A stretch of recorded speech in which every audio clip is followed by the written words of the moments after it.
Welcome to the Daily Blade. The Word of God is described as the sword of the Spirit, the primary spiritual weapon in the Christian's armor against the forces of evil. Your hosts are Joby Martin and Kyle Thompson, and they stand ready to equip men for the fight. Let's sharpen up. Welcome back, guys. This week on the Daily Blade, we're leaning on the work of Al Robertson as it pertains to men being respectable in the context of marriage.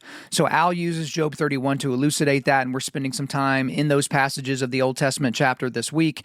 Yesterday, we used Job 31 verses 5 and 6 to show how men should walk in honesty. Today, we're looking at Job 31 verses 1, 9, and 10. So let's look at Job 31, 1, 9, and 10 now. I've made a covenant with my eyes. How then could I gaze at a virgin? If my heart has been enticed towards a woman, and I have lain in wait at my neighbor's door, then let my wife grind for another, and let another bow down on her. So, how is a man respectable? He protects his eyes, his mind, and his faithfulness.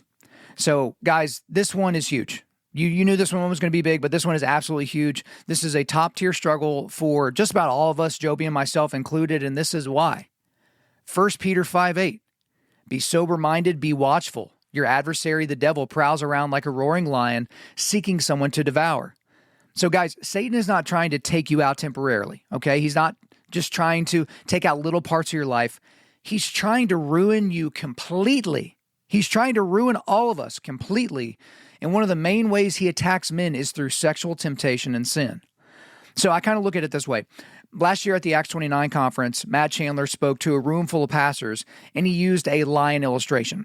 So he talked about a guy that had a pet baby lion, and he cared for the lion cub, he fed the lion, he played with it, and even as the lion continued to grow and get stronger and stronger, the guy just kept feeding it and helping it grow. And then one day, the lion remembered it was an apex predator, and it mauled the man to death. So Chandler said that lion is our sin. A lot of us treat our sin as if it's a pet animal, right? We've convinced ourselves that it'll always be this small. I don't have to worry about it. I've got this under control. And then one day, whoof, it just takes us out, right? And the entire time we're getting mauled to death, we're wondering, what happened? Where did I go wrong, right? Well, we go wrong when we think we can manage our sin, when we think that we can control it without laying it at the foot of the cross. And especially for Christian men, as you've likely heard Joby say, he tries to take them out with monies and honeys. That's what Satan does. He's trying to use monies and honeys. So a way to prevent that from happening is by protecting your eyes, your mind, and your faithfulness. So let's talk about our eyes. We protect our eyes by honoring God with them. We have to be serious about what we allow ourselves to look at. Psalm 101:3, I will not set before my eyes anything that is worthless. I hate the work of those who fall away. It shall not cling to me. And instead of worthless, some other translations, they use the word wicked, right? So it's wicked, it's worthless. So let's talk about wicked things that we do with our eyes. We look at porn. We look at sex scenes in movies or TV shows. We look at our waitress's tushy as she walks away from the table, and we think to ourselves, it's no big deal. I'm just looking. We convince ourselves that our sin is small enough to control, just like that guy thought about the lion, right?